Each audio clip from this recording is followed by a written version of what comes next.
Hello everybody, welcome back to High School Tutoring. I'm your host Manny, and today we're going to be learning about projectiles thrown up and right. So, just a little introduction.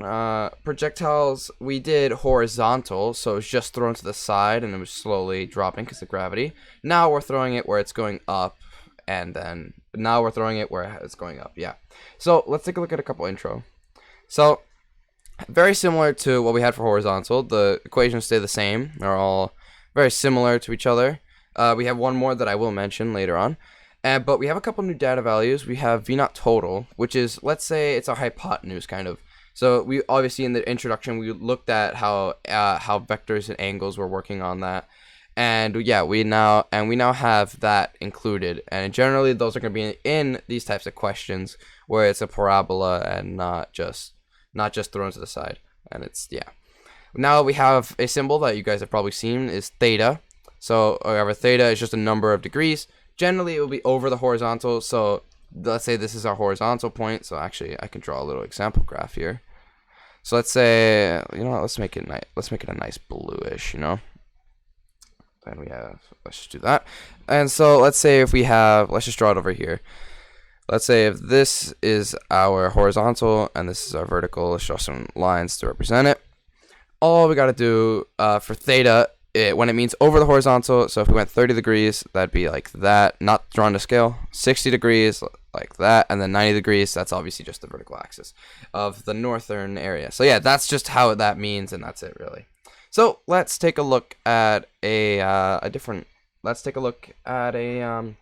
some more stuff. And so we have V naught y still, but this time it's not 0, it's going to be a number. We have V naught x, which is also a number.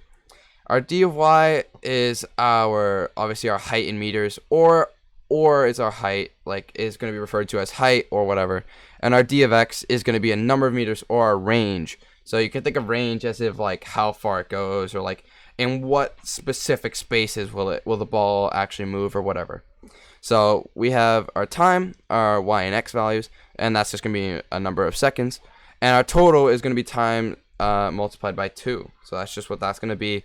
Because when we're solving for this, we're going to be solving going up, and then we're going to solve going down. So let's bring on a little bit of something that you might know from before. There's some trigonometry. We're back with our trigonometry. This is going to be used to find our v naught x and v naught y from our v naught total. So we have obviously sine, cosine, and tangent, and same thing for inverse. That's going to be if we're ever finding, for inverse, that's if we're finding any angles. So if we're finding our theta from our final or from our beginning, some questions will ask that, so just keep that in mind. So I'll just have inverse there. So let's take a look at our graph example, which I'm going to be using the same one. This will be our graph example. This time we have a y value going up and an x value going to the right. This is just an example again of how that would work. And we have a little example here. It's a couple part question, but yeah, this is going to be just the same thing as we did before. Our example going up, slowly getting decreased by gravity, and then going down, just the same. So yeah, that's all we really have for our values, and let's get into our question. So our question is, a soccer ball is kicked upwards, a velocity of 25 meters per second at an angle of 35 degrees above the horizontal. So if we think of 35 degrees above the horizontal, if our horizontal is 0, we can think of, let's say this is just 35, that would be what this means. So that's how that's going to work. What I want to do is draw a little sketch, maybe just in this little corner here where we're not going to be using much space.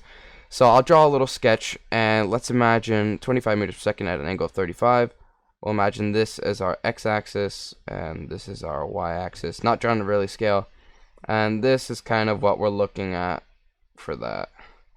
So we obviously have our different points. This would be about our tangent point up there. And that, our theta, is 35, and obviously our total velocity, or this bit, would be 25, and that's kind of going, that's just this going up, and yeah, and then going down. That's just how that's gonna look. And yeah, so how high did the ball go? So we want to find our total height, so our dy, and the way we do this is by using our trigonometry equations. So obviously, if we have to look for our v naught x and our v naught y before we can find our height, because in these equations, as you can see here, nothing really finds, you know what I mean? We don't really see much of that. Well, we don't see anything that has to do with v naught total. It's all v naught y or v naught x. So what we're looking for first is going to be our v naught y, because we want to find how high did the ball go, but we're going to find our v naught x at the same time. So if you think about it from trigonometry, we can see cosine, we use our adjacent. Our adjacent is our x, and our opposite is our y. So we're going to be using cosine for x and sine for y. That's just what it is. If you want to find, actually, I don't even think so. I don't even think this is going to work too much. If you want to find each one of those and you only have one from the side, you would use tangent points, and that's kind of it, realistically. So if we imagine it, so we have cosine of 35 degrees. If we're finding our x first, we'll have 35 cosine of that over x for our adjacent, x over our hypotenuse of 25. So if we can just simplify that, that'd be 25 times the cosine of 35. And that's kind of just that. That's exactly how that would look. Generally, that's kind of what it would look like. So just grab your calculator. Obviously, you should know how to do this, as we've been learning trigonometry a lot throughout algebra and things like that. So 25 times the cosine of 35 in parentheses is equal to about 20.5 meters second, and that is our x velocity. So we can make that equal to x there, and that's just how that's going to work. And so now, really quick, we now have that value for our there, and now we're going to look for our y value, which is going to be equal to the same thing, but this time it's going to be sine instead of cosine, and we're going to do 35 there as well. So let's just do that. So y is equal to 25 times the sine of 35, and that'd be about 14.3-ish meters per second. And that's, if you round it differently, you can get 20.47 and 14.33 or 34, depending on how you round. But yeah, that's going to be how we look at it here. And we have our y velocity, we have our x velocity. So we're looking for how high did the ball go. And since we don't have our time value, the only equation we really see is this. We only see this equation here when we're finding dy.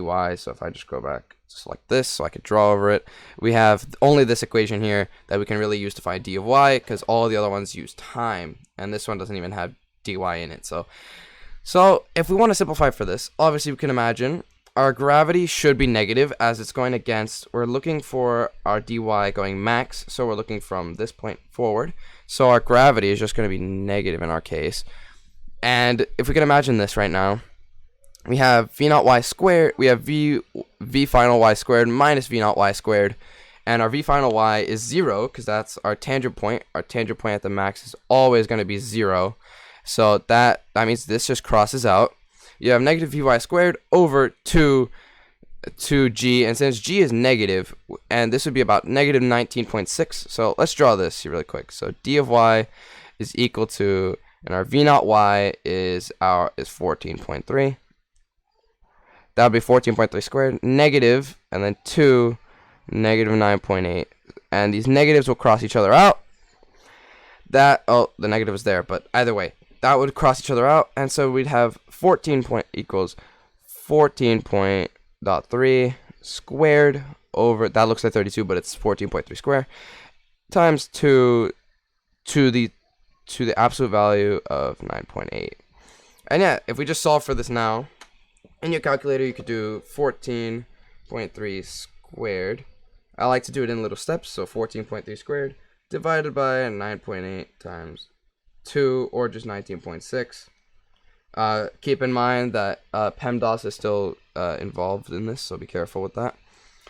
And we should get about 10.4 meters vertically, 10.4 meters. That's about what we should get, and that's our answer there.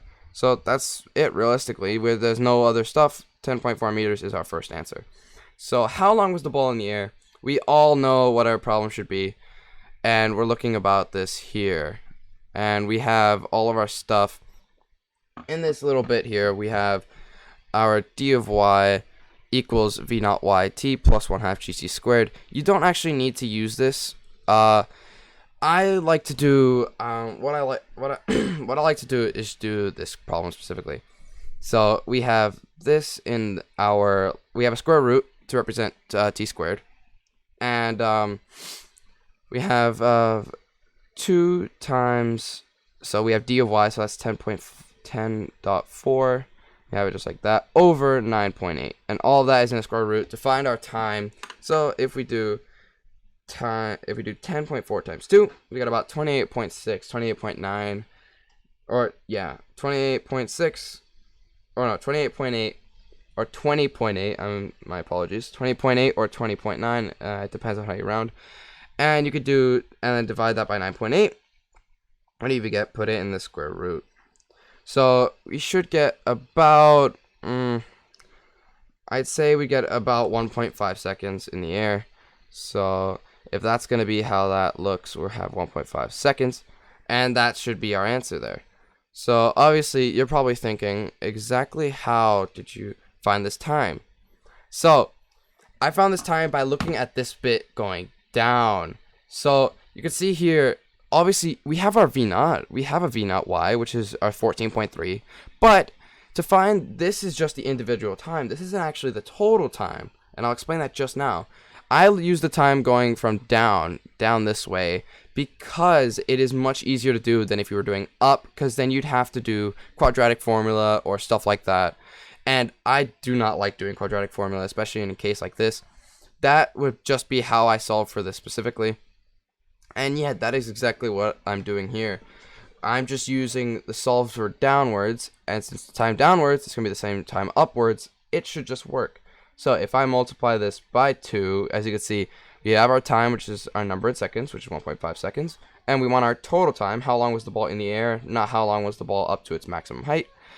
We multiply that by 2, and that's equal to about 3 seconds. A little less if you're rounding it, because it's about 1.46 if you don't round it. But that is exactly what we'd get there. And so we have our range now. So obviously our range is d of x equals, we would have this value here, d of x equals v0 x times time.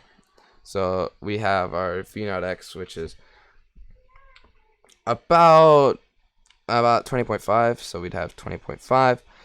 And our time, obviously we know, we want our total. So what is the range? That means our total area, that would be 3 seconds. So if we do 20.5 times 3, that equals 61.5 there. And that is just it right there. So d of x equals 61.5 meters right there. And that'd be our answer for C. And that'd be our answer for B. And yeah, that is realistically it. If you wanted to draw a graph, it'd be like this kind of. 35 degrees is probably a little higher. It's not drawn to scale. But I hope that really helped you guys out, because I know a lot of people are starting to do this type of projectiles with vertical, and no one really understands it.